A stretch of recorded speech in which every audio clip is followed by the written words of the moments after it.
savez, tout chef qui est intronisé doit célébrer cette fête. Et cette fête, c'est la fête de l'union avec sa population. C'est comme un trait d'union entre le chef et sa population pour consolider les actions culturelles que nos arrière-grands-pères nous ont laissées et que nous avons l'obligation de continuer pour le bien-être de notre société.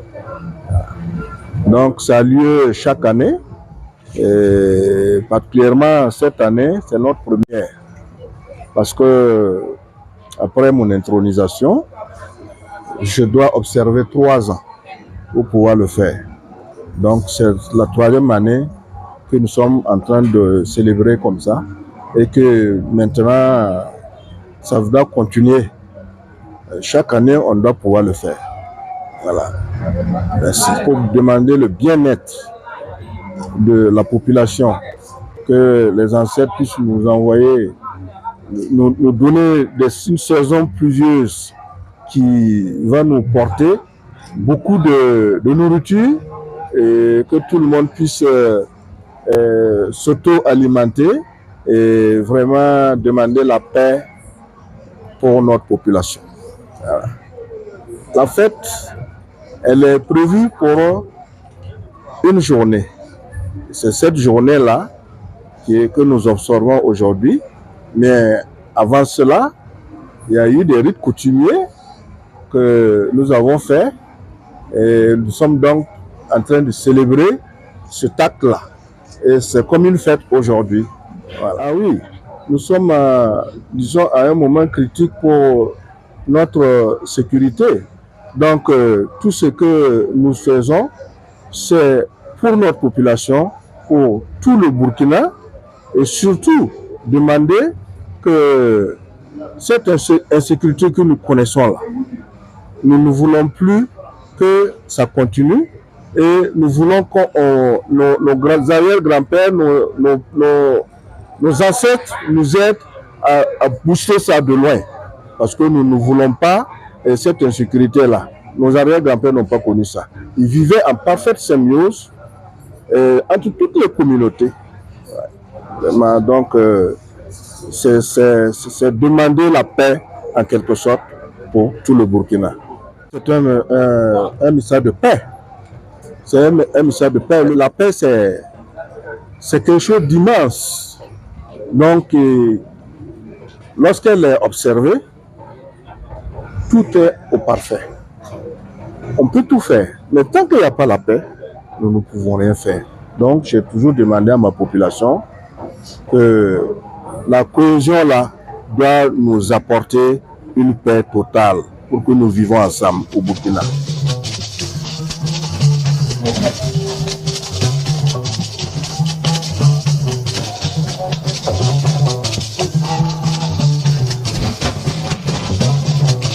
Alors, quant à l'historique du Hanga, selon ce que le patriarche a dit, cela a commencé par nos grands-parents, avec nos parents, et c'est notre tour de faire le Hanga pour le chef.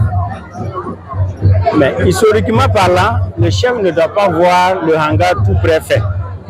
C'est pourquoi à l'intérieur, les guébrés sont chargés de chercher le nécessaire, seco, bois, pour pouvoir apprêter le hangar. Et dès que le hangar est fini, le Tinsoba, le chef de terre, va venir regarder le hangar et puis le chef va sortir le demain. Pourquoi c'est comme ça? Qui a détruit mon hangar? C'est ça, il va lui demander. On a apprêté ça pour vous, pour votre règne, pour que vraiment vous puissiez gouverner votre canton dans la quiétude, dans la paix et pour le bien-être de ton royaume.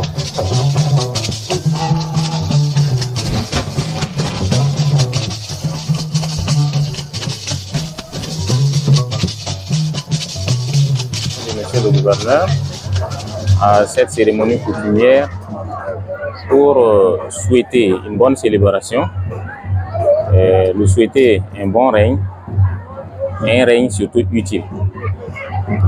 Le message du gouverneur, c'est surtout l'appel à la cohésion sociale.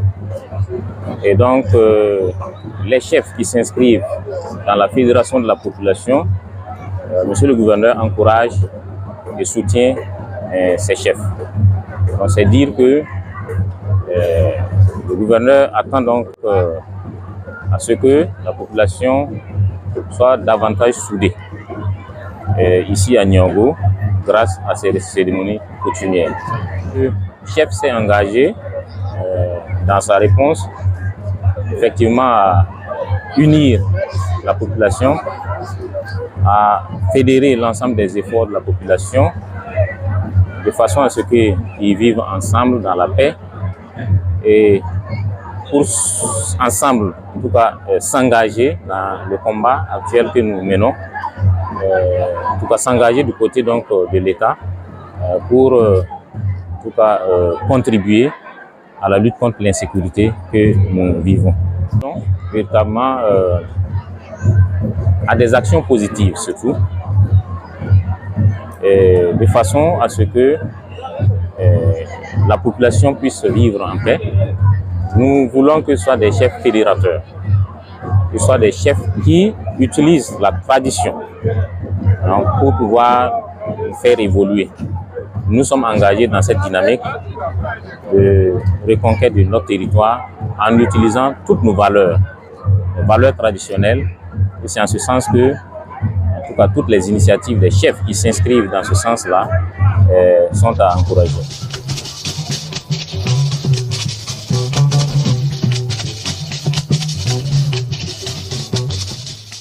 Parce que c'est dans le cadre de la tradition et de la cohésion que je suis là.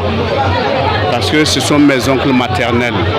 Niaro et Sondré sont des liens particuliers, séculiers dans l'histoire. Donc tout ce qui se passe à Niaro, c'est comme c'est chez moi que ça se passe. Donc toutes les péripéties qui ont abouti à cette fête, je suis au courant. J'ai été un acteur principal. Donc dans ce contexte, je ne peux que me réjouir et souhaiter longue vie à Sa Majesté Nabagwobugo II. Que ce soit un règne de paix, de cohésion sociale, d'entente et de progrès. Et que la terre de nos ancêtres soit une terre de paix, d'entente et de développement. Il faut savoir d'où est-ce qu'on est venu. Si tu sais d'où tu viens, tu sauras d'où tu vas. Mais on ne peut pas être suspendu. Il faut avoir un socle. Toute chose a un socle, même l'arbre a sa racine. Vous disputez la racine et l'arbre est mort.